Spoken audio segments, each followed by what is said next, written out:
How's it going, everybody? This is the first episode of Off and On Again, the PC tech-related podcast.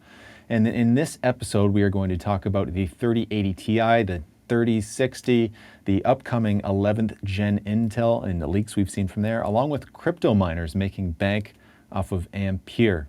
If you'd like to hear the extended podcast, consider supporting us on Patreon. But hey, even if you don't care about the perks, it's still a great way to help us out. We'd really appreciate it. And considering this is our first episode, we started off a bit shaky before we got into the groove of things, but I hope you enjoy it anyways. Thanks for listening. What's up, everybody? Welcome to Off and On Again, the podcast where we discuss the latest in PC gaming hardware and more. My name is Nick Laporte, and I am joined, as always, by my AI co-host, MATT, aka Matt.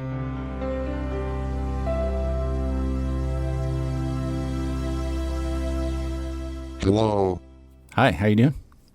You've got mail. You're sounding a little bit Microsoft Sam there.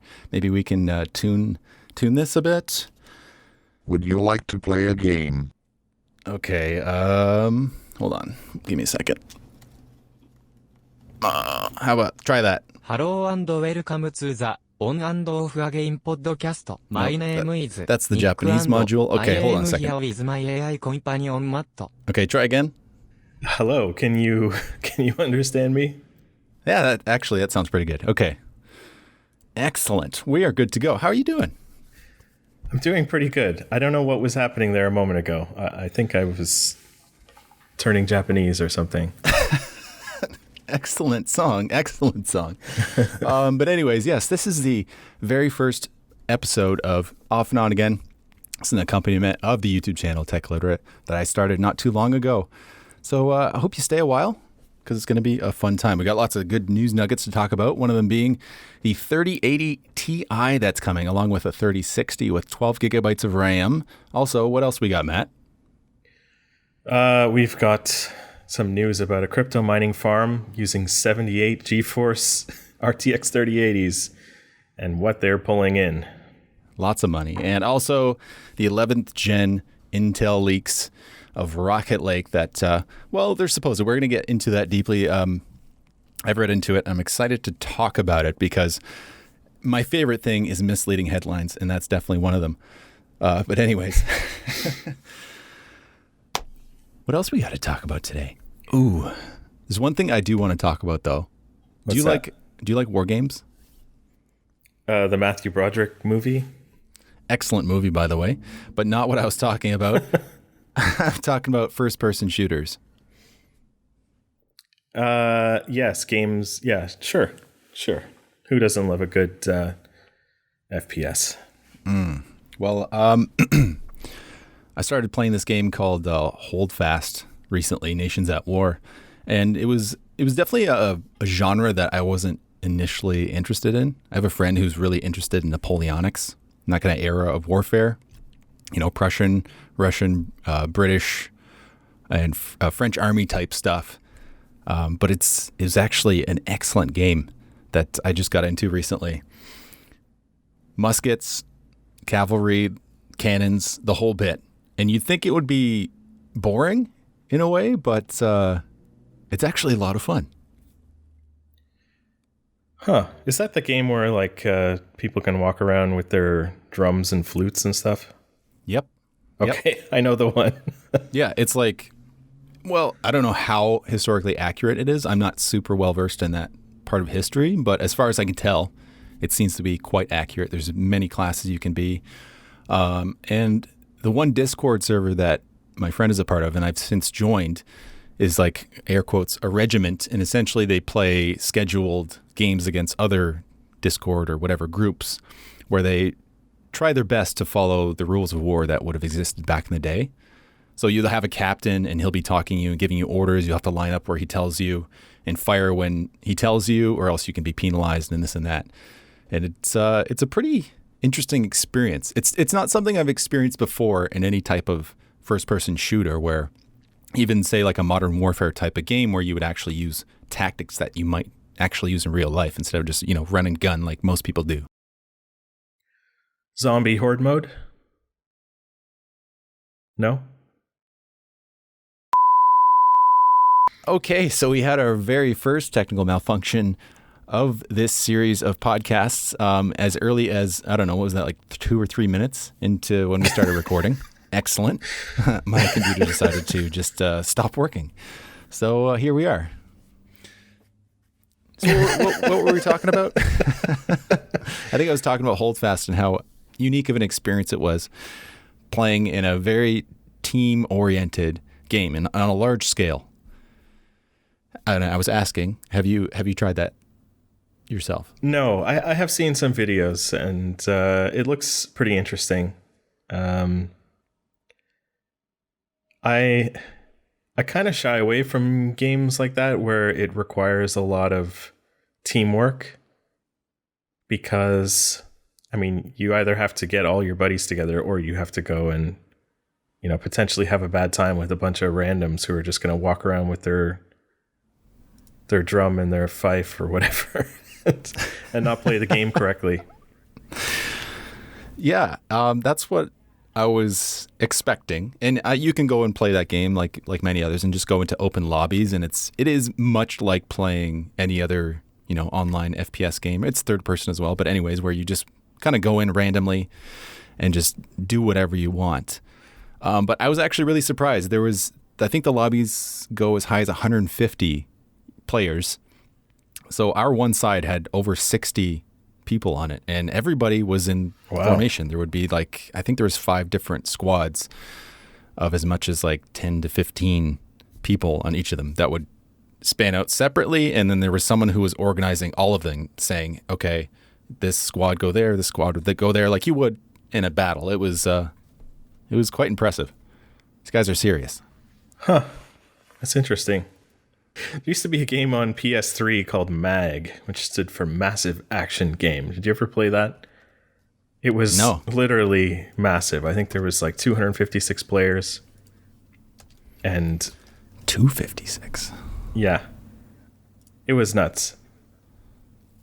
Anyway, check it out. It's long defunct. I don't believe you can play it anymore, but had the whole army structure in there, and everybody had different jobs and stuff. It was interesting while it lasted.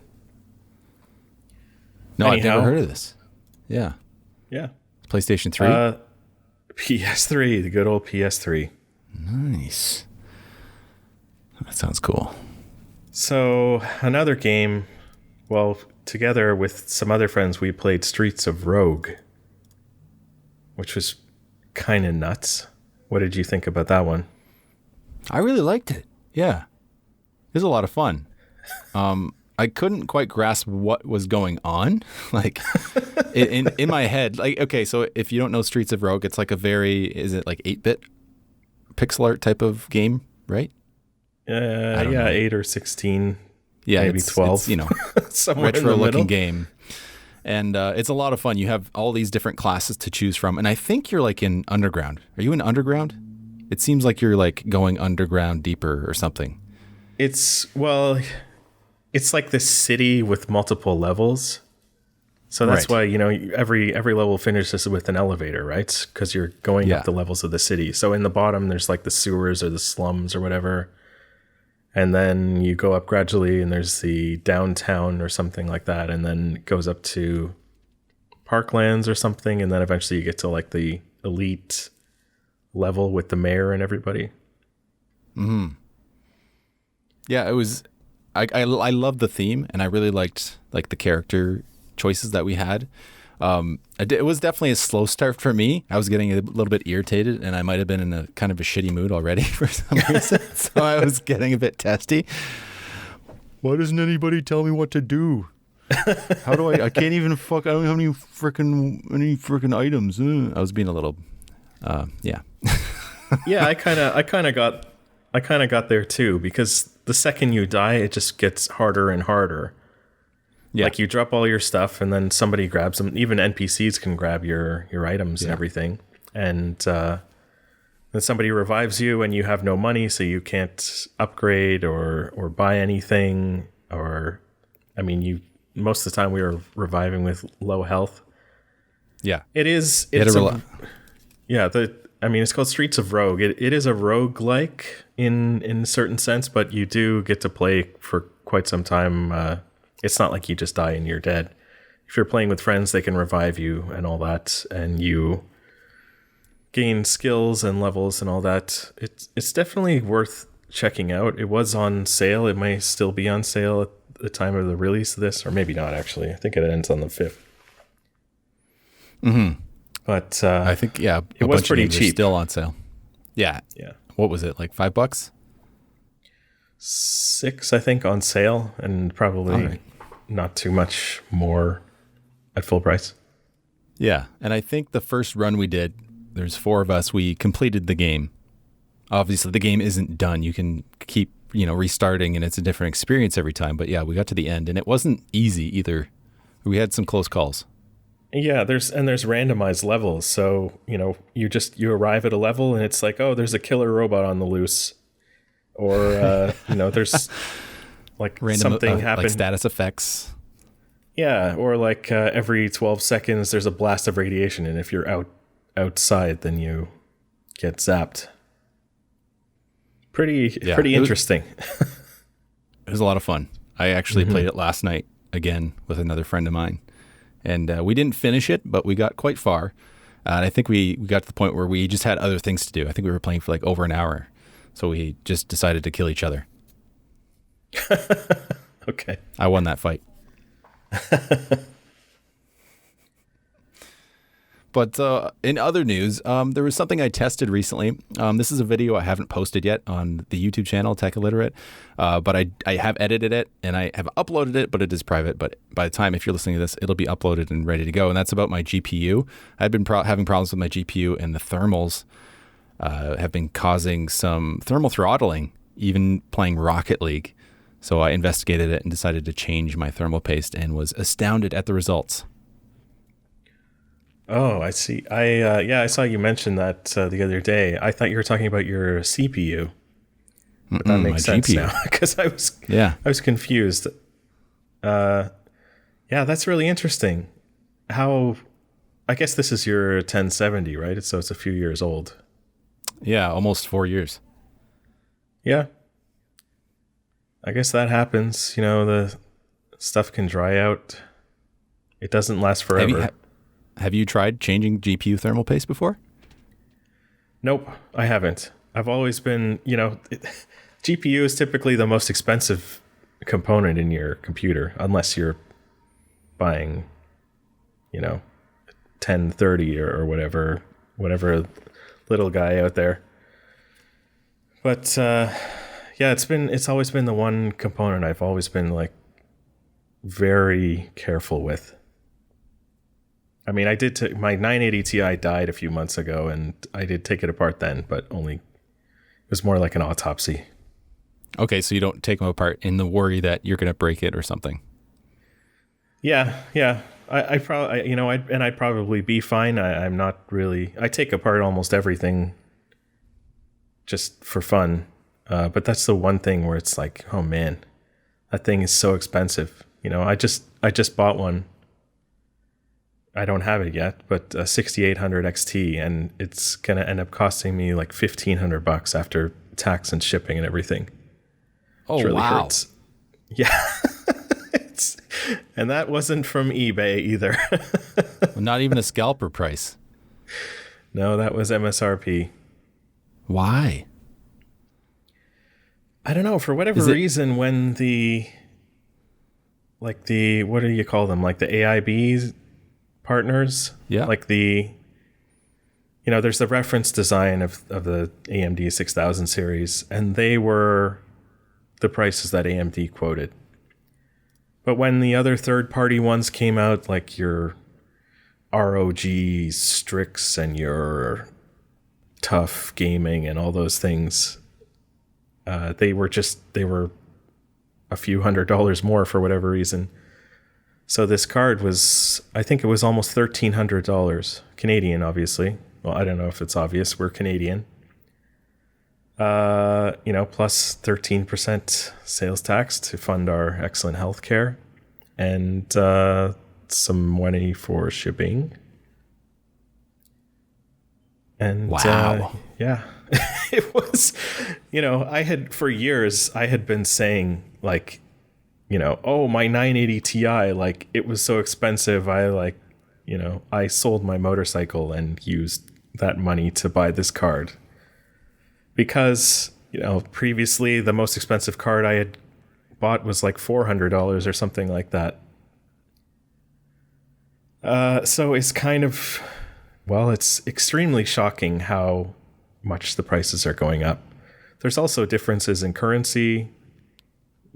Sometimes, especially these days, I guess it can be more expensive for them to, ship them from Shenzhen or wherever they're making them. It's getting insane. I've been really, really surprised, and some of the reactions I've been seeing from people have been a little strange, to say the least. We'll talk about this more when we talk about the 3080 Ti coming, but I was reading today actually on Reddit, and they were discussing the 3060 and the 3060 Ti, and one particular user was kind of arguing that, hey, it's much better than a 1060, which the other person was talking about. They just upgraded or whatever. And he's like, yeah, it's way better than a 1060. Yeah, it's going to be more expensive. And my perspective is like, what do you mean? Yeah, I mean, of course it's better. It should be better. If it wasn't, why would you get it? But the thing is, we're talking about a 4-year-old card versus a brand new card. Why are they so much more expensive? I've talked about this recently. I had a video, I don't remember which one I released, but I was talking about my 1070. And if I wanted the same model of the 3000 series, the 3070, it was going to cost me almost $300 more for that same one 4 years later. Like there's inflation and like you were mentioning, exchange rates and things like that, but it seems a bit extreme. It is very extreme. My 980 Ti, I believe it was like $900 or something, and plus tax was just over $1,000. And that was, at the time, that was the best card for gaming. Like nobody else, it was at the top of the charts and everything. Everybody was, I felt very good. Constantly looking at videocardbenchmark.net or whatever that site is and seeing my card at the top. I was so proud. But, now many years later, I'm paying almost $1,500. And, it is definitely a top end card, but it's not like to get the top end card, I would have to spend much more. Oh, way more. It's like, what is it? I mean, you're talking about 3090 now. Yeah, 3090 or 6900 XT, depending on whether you believe in ray tracing or not. Yeah. Yeah. Depending if you've, taken the green pill or not. Yeah. I've got the green pill bite, I think, a little bit. I'm like an AMD fan, but at the same time, I see some of the stuff that NVIDIA has, and I'm like, I still want it. It still has that premium real estate in my brain somehow. Like sorry, go ahead. I know what you mean. I had been using AMD cards for many years. They make them in my town, or they design them at least. And so I'd always had an ATI or an AMD card. I had some 6850 or something like that. It's kind of funny. I'm coming around to the 6000 series again. I had like a R9 270X or something. They were not like top end cards, but they pretty much did the trick. But at the same time, as we got into the VR generation, they started like not being that great. There were all kinds of driver issues, even for non-VR games. There's all sorts of driver issues, and that sort of became the narrative that AMD has bad drivers. So I bought the 980 Ti, and everything just worked, and I was very happy with it until it cooked itself somehow in the spring of this year during a global pandemic, and months before new cards were going to come out. So I went back to AMD after 4 years or something like that. I bought a really inexpensive 570. What the hell is it? Something like that. 570X? Who knows? sorry, I can't remember right now. It's in your machine right now, isn't it? It is. I can open the AMD thing. It is an RX 570. Sorry about that.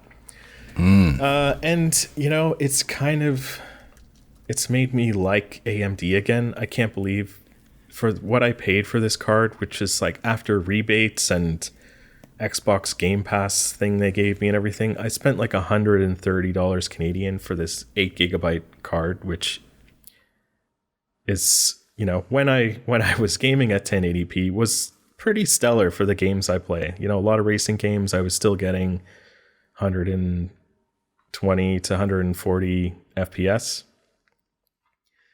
Their software is actually really nice. I prefer it to the GeForce Experience, which is something I would typically uninstall. But you know, I'm not a fanboy. Okay. That's what they all say. Yeah. I think fanboyism is really, it comes out of our teen years. Actually, I think I read something about this where we're growing up and we're trying to figure out who we are. And we find these brands and sports teams and stuff that we latch on to as a way of sort of trying to cement our identities. And I think as you get a little bit older, you start realizing that doesn't really help you in the long run. There's no reason for you to be, you know, violently for Android phones as I was at one time. You know, now I use an iPhone and I'm super chill. Like, so I don't know. I just feel like AMD is working for me right now. I kind of like what they're doing. I sort of feel like NVIDIA is in its Intel phase where, you know, they've released this card. Yeah, it's got great performance, but it uses all the flippin' power, you know? All of it. Like, they're just like, it feels like they're just brute forcing this amazing card, and it's just gonna, you know, years ago, AMD was the butt of all those jokes about like, oh, you know, call the fire department. Like it's going to output so much heat and use so much power. Like it's just going to burn your house down. Well, how the turntables. How it does, doesn't it? Yeah. But so I don't know. I can... I totally respect your decision. I was literally, you know, your brother posted on Discord that a certain shop had GPUs for sale, which is like, wow, you can actually buy GPUs at an online store that aren't like last generation. So I clicked on it, and I was originally going to buy a 3080 just because I was in this frantic mode where it's like, I need to get a card. I've been living with this budget card for so many months. But, you know, as this website is dying because it's getting, you know, the Reddit hug of death, as I'm sure somebody had posted it there, I started thinking, like, do I really want a 3080? Do I want a card that's going to use so much more power and from this company that seems kind of like a little bit shady these days? You know, I'm not saying they are, but it's just the feeling I'm getting. Yeah, it's one PR disaster after another, and it doesn't seem to be affecting their bottom line anyways. I think they're in the position to make as many cards as they can, and they are. But, you know, they plan these things far and ahead, and with the current pandemic situation, they're selling out anyways, so it doesn't really affect them. But I get the sentiment, absolutely. Yeah. Yeah, and you know, they are without a doubt amazing cards. DLSS is like magic. I mean, you can That's the future. So many frames in Minecraft with that. Yes, finally. Damn, that's what I've been waiting for. Finally, I can get all the frames in Minecraft. I want Minecraft with ray tracing. That just sounds fun. That's what we needed, that's the right? thing. That's why we play it, the fidelity. Yeah, that's, that's the thing that there's a lot of benchmarks out comparing all these new cards now, and NVIDIA just murders AMD in ray traced Minecraft. I guess because they're using whatever their technology is, but also DLSS. So I'm kind of hoping AMD can do something to help a little bit in the or do something like a DLSS. They say they're working on something, but I don't know. I just sort of felt like, hey, I'm gonna go AMD. Competition is good, right? NVIDIA dropped those 30,000 series cards like we were all just, waiting for it. Like, here it is, gamers, come and get them. The greatest cards ever made. There was really they didn't really have to sell it. Well, I guess no. They sold it a bit, but you know what I mean. There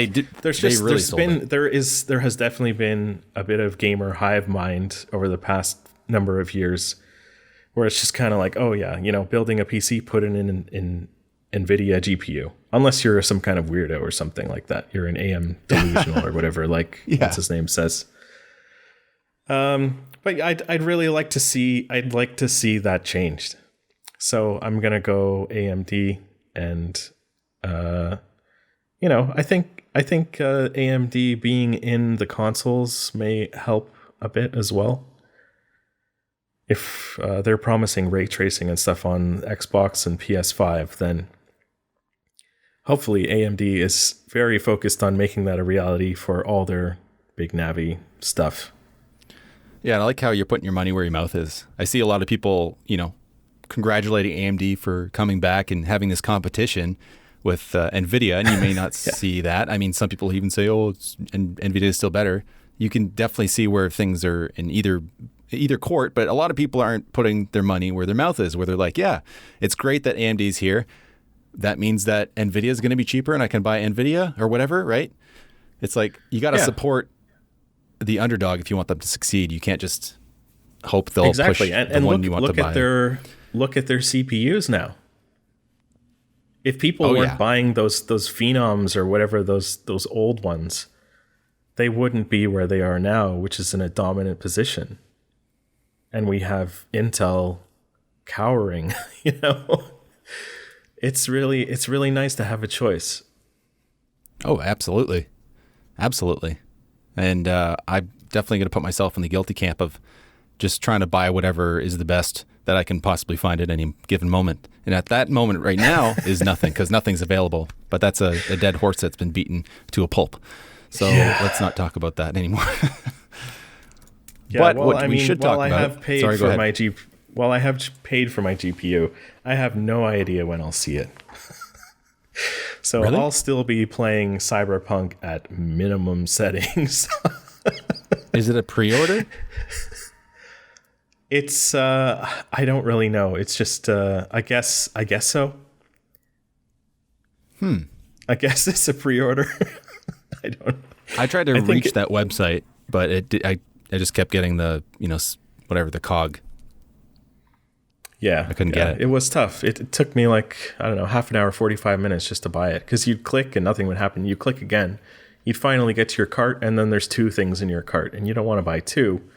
So to remove one takes another 10 minutes. It was it was a mess. Anyway.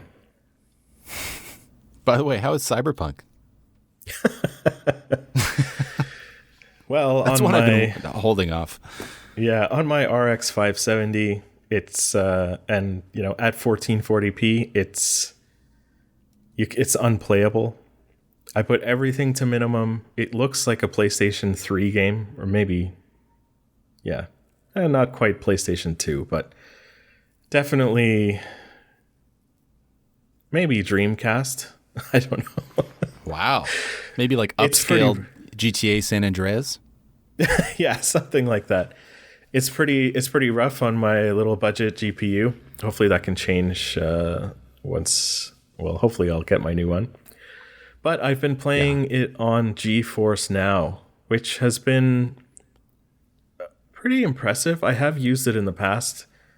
You know, I had some other computer troubles in summer of 2019, where I was without a PC for a little while, and I was playing, or maybe I was without. I can't remember. I can't remember the timeline.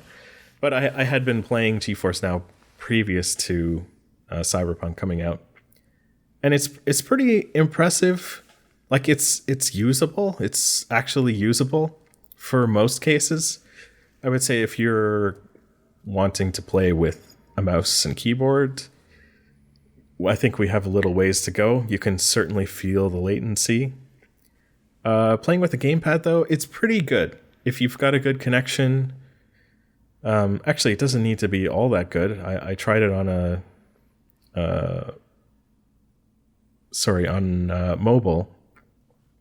mobile data connection, which turned out pretty well. But yeah, anyway, the performance, it's neat, like having access to a 2080 Ti. Although it's at 1080 and 60 FPS maximum. And there's like a bit of blockiness, which is a weird, some kind of weird upscaling issue with it right now if you're playing it on 1440. Yeah, but the game itself, compression.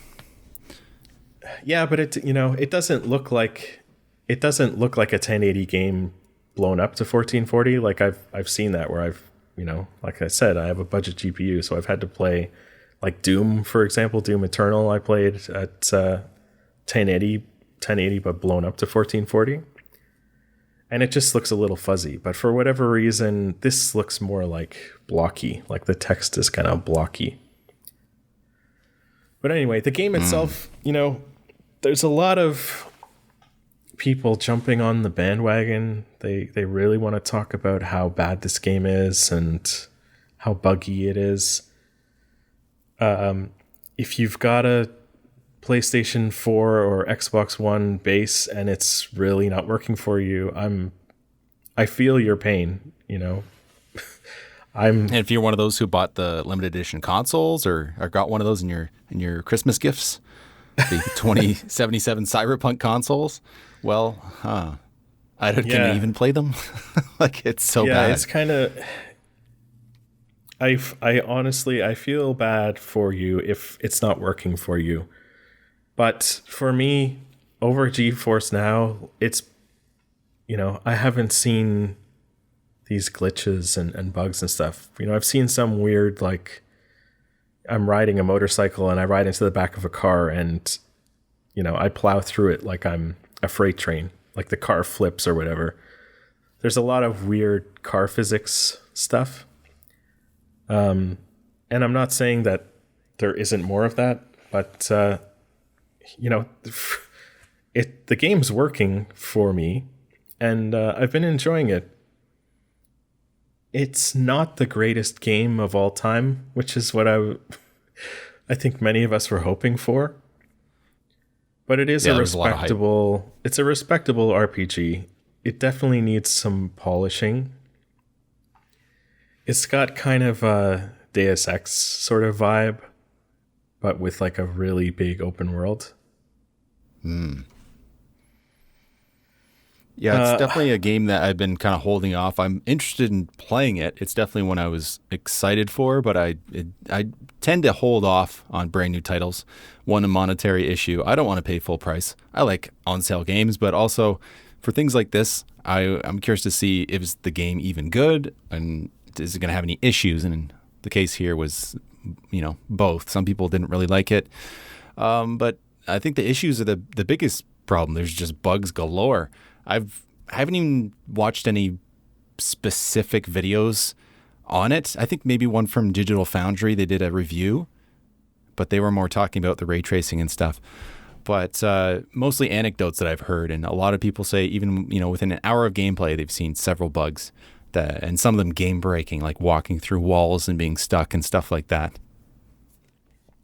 Yeah, I definitely fell through the world once. That was more recently. I think a car ran over me as I was walking down the highway because it's a game and you can do dumb stuff like that. But that's you see that in every game. I'm not trying to make excuses for it or anything. It's certainly not the game we were all expecting. The lead actor, at least the male one who I'm playing, I don't really give a thing about him. I don't know if we're planning to swear on this or not. But yeah, it's just, the world looks really cool. The systems are really cool. The tech is cool. There are some really good actors in it. Like Jackie Wells, your best buddy in it. He's a great character. All in all, I'd really like to see them continue to work on it. Let's see some DLC. Let's see some multiplayer.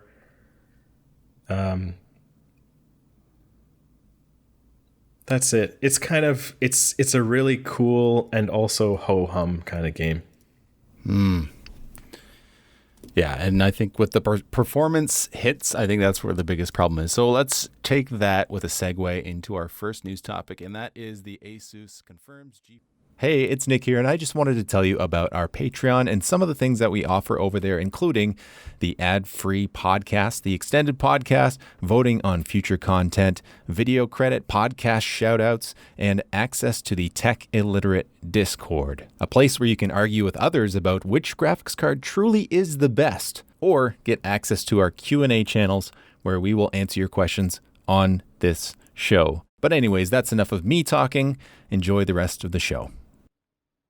And I think with the performance hits, I think that's where the biggest problem is. So let's take that with a segue into our first news topic, and that is the Asus confirms GeForce RTX 3080 Ti 20 gigabytes and GeForce RTX 3060 12 gigabyte ROG Strix custom graphics cards. Now, the first problem I had with this is from WCCF Tech, is that they say Asus confirms, which leads you to believe that Asus was like, yep, these are coming, but more it was just like leaks or something from their website.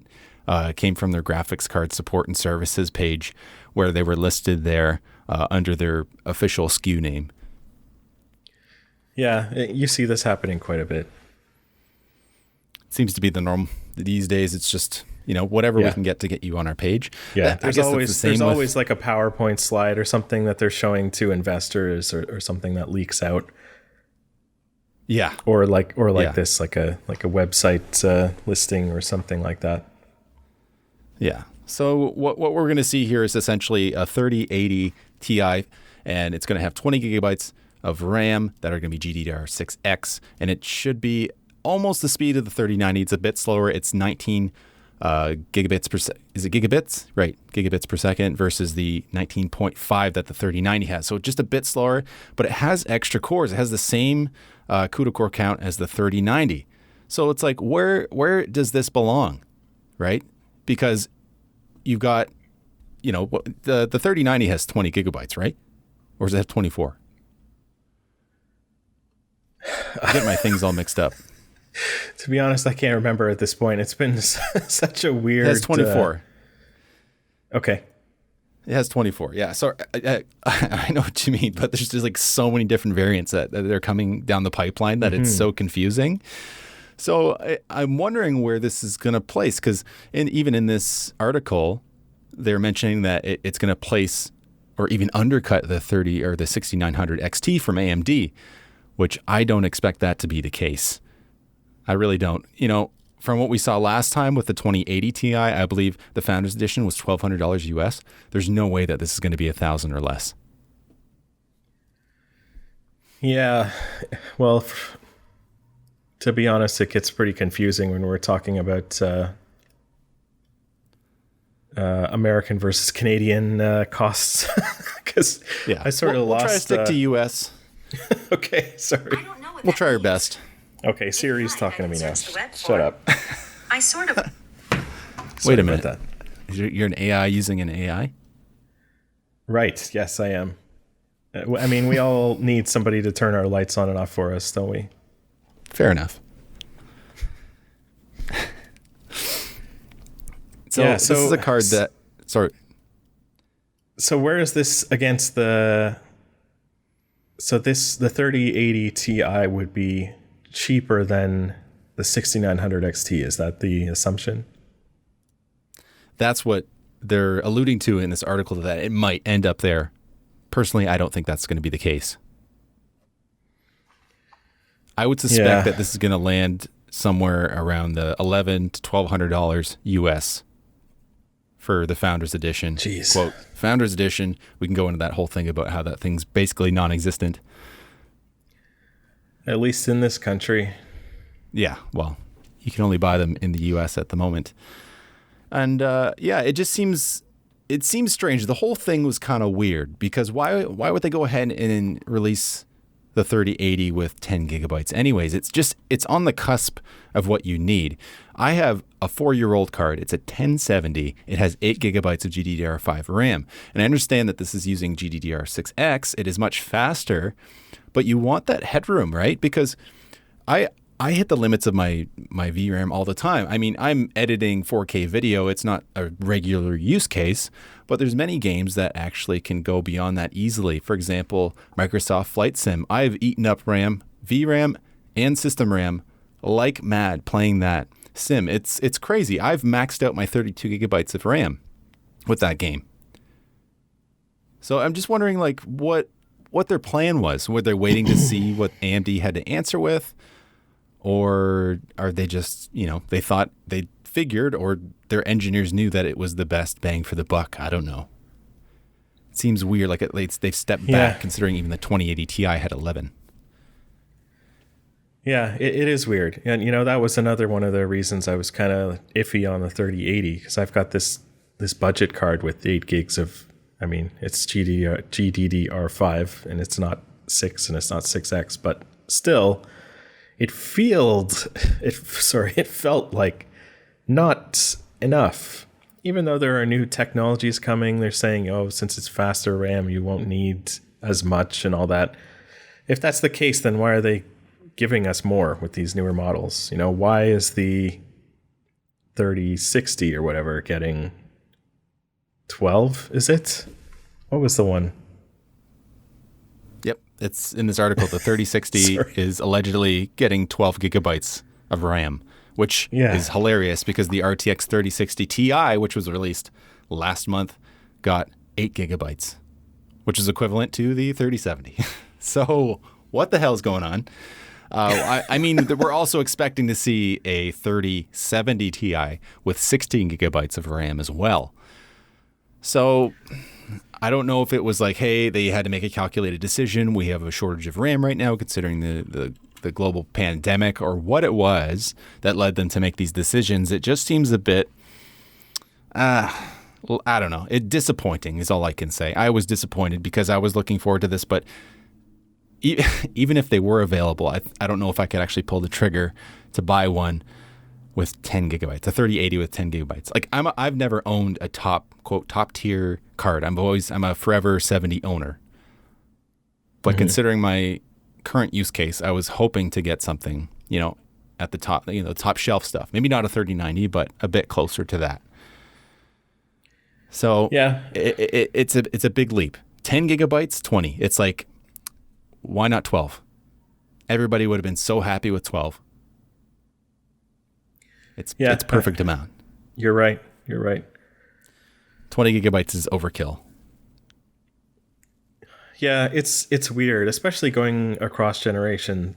Like you were saying before, that person who's saying, well, of course this new video card is more expensive. It's newer. But, we can't just keep going up and up.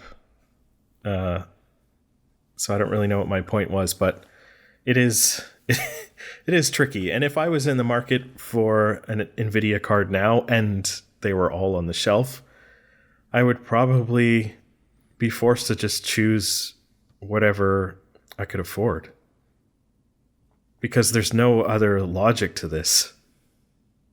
It's just all over the place.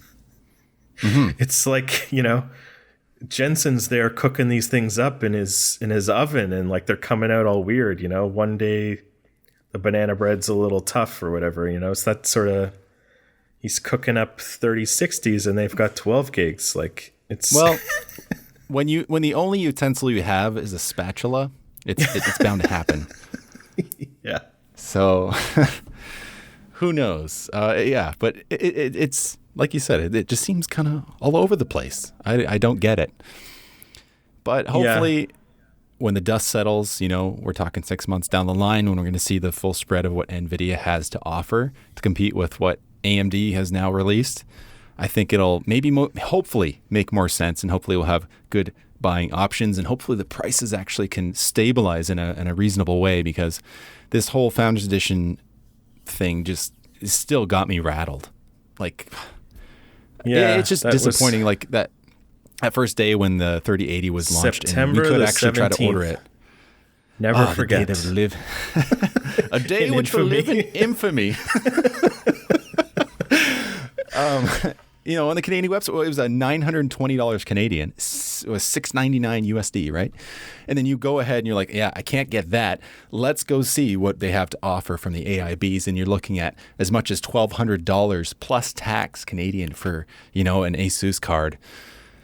Oh, just total disappointment. And even in your case, was it $1,300? Sorry, before tax for the 6800 XT? 1,300 before tax. Which model is it? Tough or Strix? Asus, the Ultimate Force, RX 6800 XT OC 16 gig gaming. Something like that. I'm pretty sure I got all that right. Man, when are we gonna change? When are we gonna change like how we name stuff? I mean, it's not us. Maybe I don't know if we're at fault for buying it, or I guess we change it because we're gonna this whole thing's gonna explode. We're gonna start a GPU company, and we're gonna be able to set the terms. That's obviously gonna happen. Yeah, but I feel weird. Like I bought a monitor and expensed it to my company, and it's called the Ultimate Force Gaming, and it's like, well, I just really needed a good big monitor. I use it most of the time for work and just some gaming, but it's weird. It's weird that everything is gaming, and I had a keyboard one time. It was like the Black Widow Ultimate Stealth. It's like, it sounds like something you kill somebody with. Maybe that's the idea. It's like you're gonna crush frame rates with this one. Yeah.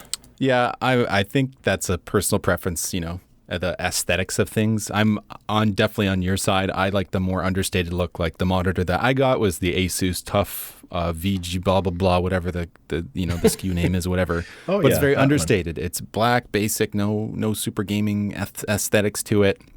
Unless on the back. Yeah, no. Mine, I also have a Tough Gaming one. It is. I mean, yes, it does say Tough Gaming, a little thing on the bottom, but it's weird that everything good, unless you're going to like a crazy professional monitor, is labeled as gaming, and probably has some other stuff like Twin Frozer or like whatever.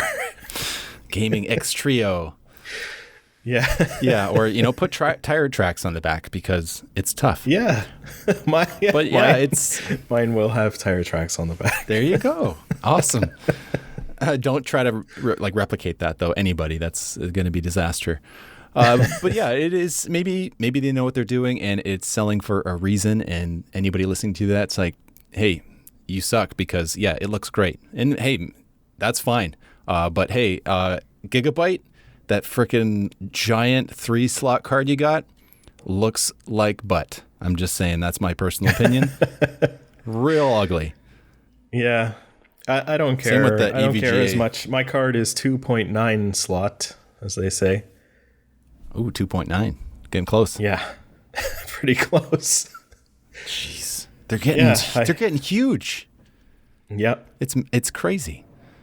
Like, we're going to need a separate case for just the GPU. Like, the new GPU, or so the new cases that are going to come out, the chassis are all going to have like pre-installed GPU mounts to keep them upright, because they're just going to be destroying motherboards and PCI Express slots with the weight. Yeah, the case I bought a Lian Li, I don't know, 011 Dynamic XL, I think it is. Oh my God, it's already happening. It just seems too weird to me to like put a massive ribbon cable coming off of your motherboard to put it somewhere else. Oh yeah, those riser cables to get the vertical mount type of situation. That's what you've got to do. But I do have the capability to do that with this case. Like, there's actually separate vertical, slots or whatever on the, whatever you call those things. The thing where you put a PCIe card in and you take out the little piece and it sticks out, and that's how you plug in your monitor. You know what I'm talking about? I just call it the back panel. Yeah. Yeah, the back panel. So there's also some vertical ones where you would put your vertical card. I understand that it can probably help combat GPU sag, which is something. I mean, the cheap ass card that I bought came pre-sagged, but yeah, I don't know. I wouldn't do it for any reason other than that. I think it's weird to like want to display your graphics card that badly. Yeah, I assume that's why most people are doing it. Yeah, definitely. In some cases, it does seem to impede airflow. That's what I've heard. So, because it gets so close to the like case. You're just going to put your fans right up against the side of your tempered glass case. Like, it doesn't seem best for airflow. If I've got it, if I have it normally, then I have 3 fans on the bottom of my case that are going to blow up at it. Mm-hmm. But it's the trend, right? That's what's popular now. Personally, I'm not a big fan of it, but hey, people like what they like, and that's cool. So, before we get off this topic, by the way, welcome to Off and On again. We're going to be digressing all over the place in perpetuity, so get used to that. If you're not into that, I'm sorry, this might not be the show for you. But back to the topic at hand, I want to talk just a little bit about that 3060 with 12 gigabytes. What were they thinking? I just need to revisit just to say, what were they thinking? What? Yeah. That is going to be an excellent card. Excellent. For like anybody who's going to come ask me, what should I put in my computer? Think about that. A 3060, 12 gigabytes. That's going to be an excellent high to mid-range card. That's a banger. But why did they do the things before that? Why does the 1070 and the 3060 Ti and the 3070 have 8 gigabytes? It's like, I'm just going to throw my hands up in the air and say, it is very weird. Leave it there. And we talked. Let's talk about the Osbourne effect. Okay. Yes. So this was. Yes. So this was a thing, I guess it was in the 80s, probably 70s or 80s. There was this company, I think they were called Osbourne Computers. And they had this computer called the Osbourne 1. And, they did a lot of work, trying to get retailers and computer stores and businesses and stuff to buy this Osbourne 1 so they could, get enough money to build the Osbourne 1.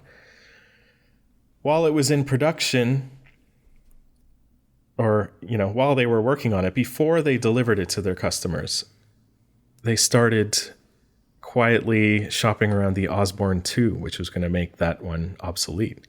There was a few, like, behind closed doors meetings with different partners or whatever, but word eventually got out, and everybody canceled their Osbourne 1 orders, and the company eventually folded because they had killed their own product, basically. Mm-hmm. So what I was wondering is, with these things like the 3080 Ti and, now the 3060, if people can't, people were sitting waiting around to get a 3080, maybe they're, diligent little, not little, but, they are financially responsible and they've been saving up for a GPU. are there going to be a bunch of 3080s sitting around because nobody wants them anymore because the 3080 Ti came out? Or, the same with the 3060. Like, it's weird that they're cutting into their own market, sort of. Mm-hmm. You know what I mean? So, like, they could have they could have sold 3080s to everybody and then released the 3080 Ti. You know what I mean? Mm-hmm. But there's still so many people waiting to get those other cards. Yeah, I think this is going to be a perpetual thing for at least the next 12 months, is like the unavailability of graphics cards, including the new ones that are going to be coming out. And I don't know if they're going to necessarily kill their products by, leaving things on the shelves because of like the unavailability of things, and people are just going to buy up whatever comes in stock anyways.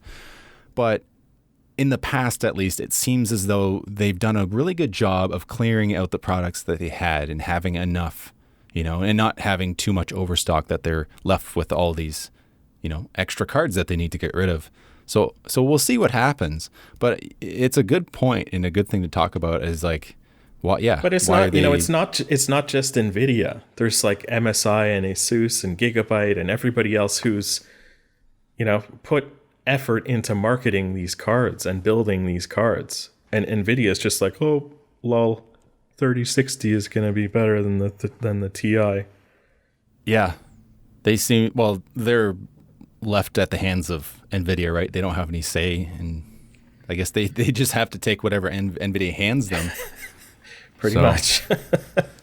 Which is, I guess, why we had all those issues with the first run cards. NVIDIA was keeping everything so close to their chest that they, the partners didn't really have enough time to figure out how to put these things together properly. Mm-hmm. Yeah. And, okay, so on that, so the whole problems they had with the POSCAP thing and issues with those 3080s, also back to, I meant to talk about this a while ago, by the way, I'm sorry guys, but about the whole thing with AMD cards and their issues, right? Because of the new 6000 series, a lot of people are saying, like you mentioned, are they going to have problems with their drivers, right? I have not seen any particular issues with that. Have you? No. In fact, like, I bought this budget card, which I've said for, 7 times previously in this episode. And I've been really impressed with the software and the drivers. I haven't really had any issues. There was an Avengers game, sort of famously flopped, but I played quite a bit of it and I had no problems. But, NVIDIA users had tons of problems. Like, it's not, I don't think it's exclusive to AMD having issues. No, and definitely not this time around. So I keep seeing people mention that. I just had to mention because I keep seeing people comment it online. I have friends I talk to keep mentioning it. Well, little AMD driver issues. I think there was only one game now that I remember. I think it was Digital Foundry mentioned. It's a game. I don't know what the game's called. I keep seeing it on all these benchmarks. You're like a woman who has like telekinetic powers and stuff, and you're like walking around. Control. Yes. And I think that game was having issues with AMD video card for whatever reason. That's early driver stuff. But anyways, other than that, it seems to be pretty good. But how about, Matt, you take the next news item? Okay, so a crypto mining farm with 78 GeForce RTX 3080 GPUs likely rakes in about $154,000 per year. Woo! This is pretty nuts. I have a money. Yeah, so I don't know. I don't think anybody likes these people. Like, all they do is take away our GPUs from us, right? Like, yeah. And I don't know.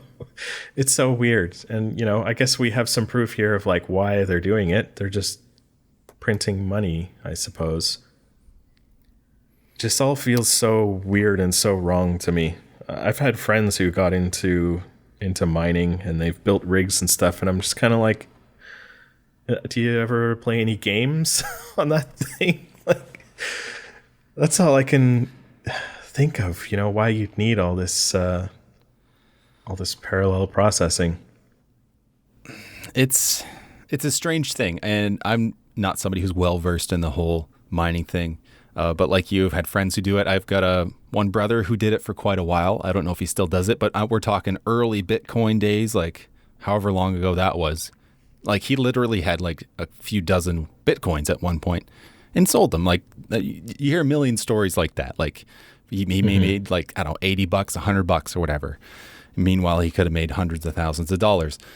But it's a strange thing, and it's something I've experienced for a long time. And if you've been in this PC gaming space for a while, you've experienced it too. When I went to buy a video card way back in 2014, something like that, 2013, when I got a 770, I got that 770 because I couldn't get an AMD card because they were way too expensive because of crypto miners. I was going to go AMD then, but the AMD cards at the time were gold for miners. So I ended up with an NVIDIA 770. So that's kind of the kickoff point of when graphics cards started to go mental, right? The price has always been going up, but it seems like this whole mining thing just kicked it off and has kept it on an all-time high. And it's one thing after another, it just keeps bumping up the prices that are just keeping PC gaming out of the reach of normal people, or, young people who, like us, when we were teenagers, wanted to get into. We could build a rig, for a few $100s and have a good time. It's just, it's not available anymore. Yeah, it really stinks. It seemed like maybe like a year or so ago, it looked like things were going the right way. They were, using these ASICs or something instead of GPUs for mining, but I guess it's swung back the other direction now, which is just the pits. Let us play our games, We don't want to have to go out and buy Xboxes and PlayStations. Not that we could, because they're not available either. But it's, this is the real struggle. Forget about world economies collapsing and all that. We need our frames. What's that theory? The false equivalency something, So there's starving kids in Africa. It's a whole argument against first world problems, People are like, when people complain about things like this, like we're complaining about, people buying up the graphics card and making it expensive to have this luxury good. Meanwhile, there's other issues in the world. It's like, who cares? Hey, we're allowed to complain about the shit that's irking us. It's all relative, okay? Yep. I mean, this is my struggle right now. Thankfully, I think I have one on the way. Are you going to write a book? Because I made the mistake of buying a 1440p monitor when I really didn't have the GPU to drive it. So it just makes life so painful. Mm-hmm. Because you just got to turn everything way down. Yeah, it's one of those things where personally I think about it, I'm like, yeah, I will definitely suffer fidelity over frame. Like I want the frames. But when you have to do it, it still sucks. Like it's like, I don't want to do that. Yeah, well, I mean, at a certain point, like you're just struggling to get 60 frames or whatever. Like going below that is really not, it's out of the question. So, when you've, Microsoft Flight Simulator on this 570 at 1440, like it looks like Bing Maps or something. Like it's just, well, I guess it is based on Bing Maps, but it just looks so bad. Like the trees are just junk, it just looks like a mess of digital garbage. It is.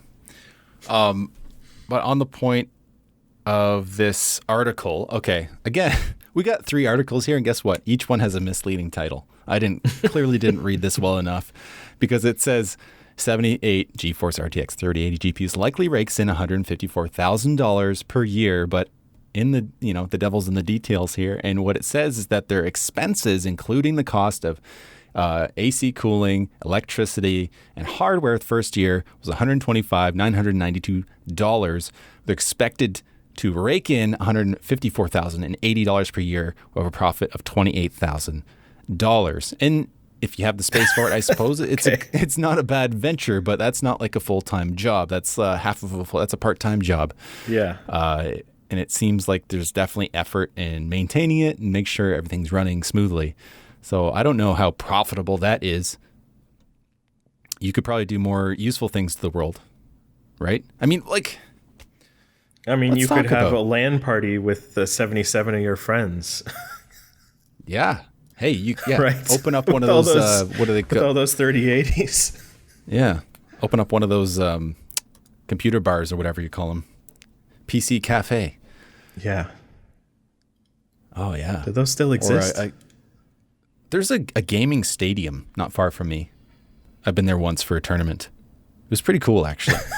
They have like this one room in the back, huge room, and just like tables on tables of, quality gaming PCs with tons of your typical competitive Steam games all installed and ready to go. You just log in and you're off to the races. And we went for a Rocket League tournament, and we got destroyed because I'm not a particularly good player. Like, I can play, but like compared to someone who's like actually good, I'm like nothing. But they have in this other room, they have this huge stands, like a grandstand with huge screens everywhere. And they also have like on either side, they have like 5 computers on either side of the giant screen where you can go and sit and play if you're, playing a competitive match of whatever, Dota or what's the big one? League of Legends, whatever it is. Yep. It was pretty cool. So maybe that's what they need to do, is they need to make one of these instead. It just seems a little crappy when they're only making that much money to inflate the price of these goods when you could actually be doing something. This is like rent seeking. Like, I don't know much about Ethereum and Bitcoin in that, but it doesn't really make any sense to me. Every time I get it explained to me, I've watched several videos about it, I've read about it. I don't get it. I don't know. I understand the value. Well, the thing is also that, if they make 28,000 in a year or whatever, they're just holding on to them, right? Like holding on to the Ethereum? Yeah. I suspect they're selling it. Yeah, well, I don't know. You'd think going to all this effort now would mean, well, you would hope it would grow like Bitcoin, right? It's now up to like $30,000 per Bitcoin or something. Oh, really? It's been skyrocketing lately. Whoa. Wow. So you think, like, especially if there's like some kind of new coin or something like that, you'd want to mine as much as possible and sit on it. Yeah. Well, yeah, because you never know where it's going to go. But so I wonder, it's definitely growing. I wonder who's funding this. It seems weird. Anyway, let's not talk about this depressing topic anymore. No. Well, that's funny, like you mentioned that. But yeah, it was said the last month, Bitcoin has gone up like $15,000. That's insane. Yeah. And Ethereum it says it has Canadian dollars. Great. We'll try to talk USD. Okay, $978 right now. And like Bitcoin, it's on the same trajectory. So it was gone from 571 and right now at 980. It's a lot. Yeah. It's the stock market. But anyways, let's move on. Then we're going to talk about here is the 11th gen Intel leaks. So this is again from WCCF Tech, Intel Core i9 11900, Core i7 11700K, et cetera, different desktop GPUs allegedly. Here we go. Another misleading headline, allegedly destroys the Ryzen 7 5800X. And you can scroll through this article. All these are going to be linked in the show notes, and if you're listening to this on YouTube, they'll be down in the description. But they have a graph about halfway down showing the Intel Core i9 11900K 8-core Rocket Lake desktop GPU versus the AMD Ryzen 7 5800X and the Intel Core i9 10th series 10900K. So you can see it's like just a simple progression. You have the 10900K, and then you have the 5800X from AMD. It's a small jump ahead, and then you have the 11900K, a small jump ahead. And again, remember, these are alleged benchmark leaks. These are not official numbers or anything, and these are single threaded performance numbers. So they use CPU Z single thread, Cinebench R20 single thread, and Cinebench R23 single thread. So it looks like it's going to be, if these are to be believed, really great performing single threaded CPUs, which that's Intel, right? That's what they do. Pretty much. But yeah. As far as I know, this is still 14 nanometer tech, right? Yeah, I think it's still 14 nanometer, but they finally get PCIe Gen 4. Yes. Which, whether or not you need it, that's up for debate, I guess. But at least the new cards, the new video cards are, they support it. It also has the new XE graphics for you to disable immediately in your BIOS. This was Intel made like a big stink about, they've got a new onboard graphics, and they're going to be so amazing. Or maybe they even released like a discrete GPU. I'm not sure, but it's going to take a lot of work, Intel, for you to get us to believe.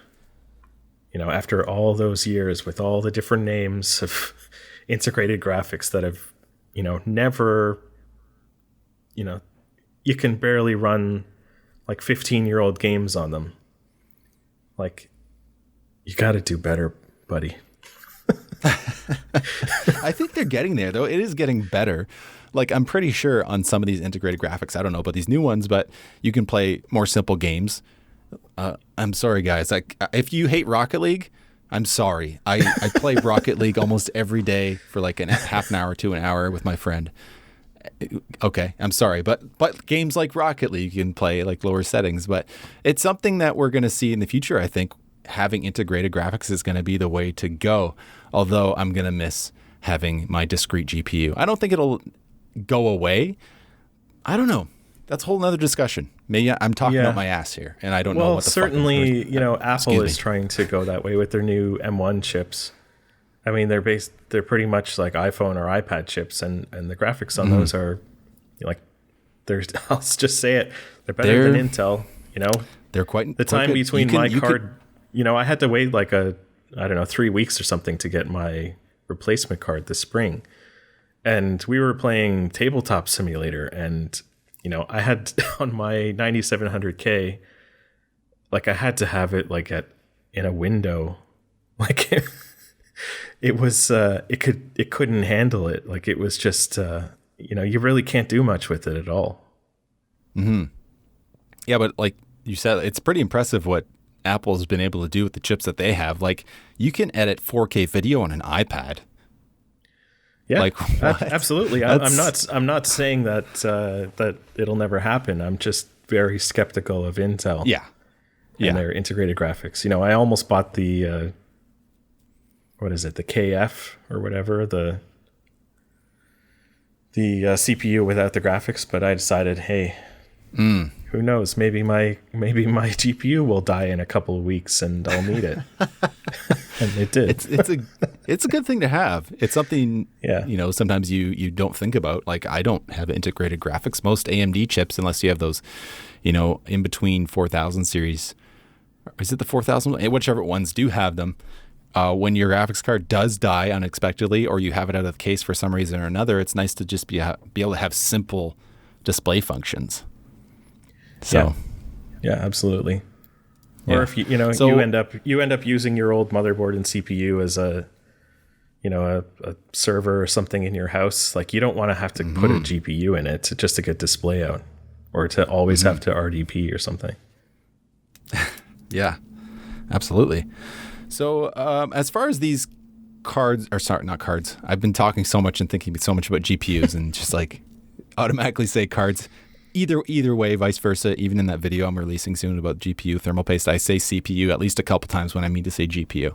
It's one of those things. But how do you feel about the Core i9 naming in all of that? Because the Core i9 is being pitted against the Ryzen 7, right? It has 8 cores, 16 threads. The Ryzen 7 has 8 cores, 16 threads. Meanwhile, we're talking Ryzen 9. It has 12 and 24 and 16 and 32 respectively, on whichever the 5900 XT and the 5950 XT. How do I remember all this crap? I must read frickin' tech news. I don't know. Like, yeah, I don't know. Anyways. I've never had an AMD GPU, at least not in a while, and not in a desktop, I guess. I've had some in laptops, but they were like APUs. So I don't know. The 9 is against the 7. Like, who cares? They're just what they. Okay, but the Core i7 also has 8 cores, 16 threads. Has the same amount of cache, has the same TDP. It just has a different base and boost clock rate.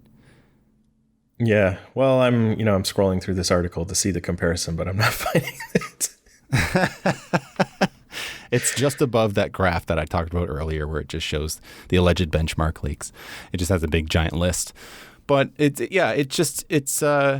is what they're doing, right? It's all marketing. It's a way to get in the faces of the consumer. When you go to the store, you see that Core i9 and that fancy plastic polyhedron, whatever D&D die that is, D12 maybe, whatever it is.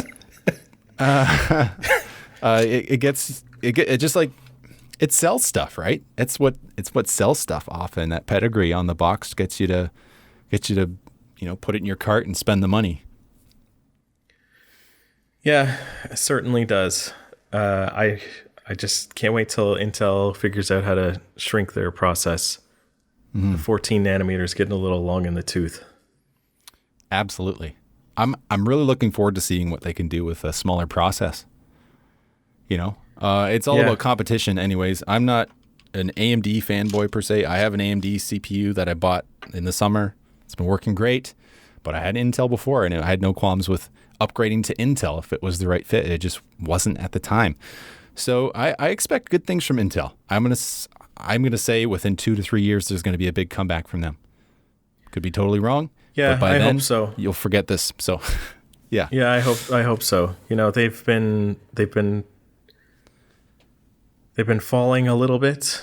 But these things take so many years to figure out and design and all that. So hopefully the end is near. I would probably, at this point, I would certainly, if I was building a new computer today, I'd go AMD, especially putting an AMD graphics card in. They've got that. Oh yeah. Well, whatever. You'd have to. Whatever. You got to get that rage mode, right? I think rage. I don't know. It's all silly stuff. I don't think it's rage mode. It's whatever that bar thing is. It's that shared memory thing. Oh yes. Or whatever. Maybe it's not shared memory. I don't know. Whatever it is, they work synergistically together. But I'm looking forward to seeing what Rocket Lake has to offer officially. We should be seeing that soon, at least within a couple months. So, hey, 4th gen PCIe's here. I don't particularly think that's a selling factor at this point, though it's going to have some longevity, which is a good thing, especially when you're talking about big storage and what that's going to do to gaming in the near future, especially what's happening with the consoles, particularly the PS5 with its storage. I'm really looking forward to seeing how developers take advantage of that in the near future. Yeah, well, there was another article on the same website, WCCF Tech, and it was I believe it said that their next ones, the 12th gen, would be PCIe 5. Oh, really? Yeah, that's the assumption, anyways. Interesting. Because I think that tech or that standard or whatever is good to go. Wow. Well, I know DDR5 is definitely on the horizon too. Oh boy. Oh yeah. Oh man. Here we go again. This whole PC thing. There's something that it's always exciting because there's always something. The numbers new just keep going up. Yes. All right. Well, I think it's time to end the regular show there. By the way, if you're listening to this and me talking right now, that means you're not a patron and you're not privileged to the pre and post show, where Matt and I are going to talk a bit further about a few other things. But hey, if you're not, that's okay too. We appreciate you guys listening to the show. We have no listener mails, but if you want to, go ahead and comment there on the YouTube channel. We'll answer your questions in the next podcast coming up in the near future. And also you can email us. The email is tilliterate@gmail.com, and that will go right to me so I can read what you have to say, and hopefully we can answer your questions about whatever it is. Maybe PC hardware questions. What else might we answer, Matt? Rocket League strats. Or hey, how is a Matt an AI? How do we talk to him on Discord? Things like that too. Whatever you think. Anyways, thank you for listening. This has been On and Off Again, the official Tech Illiterate podcast. Have a great one.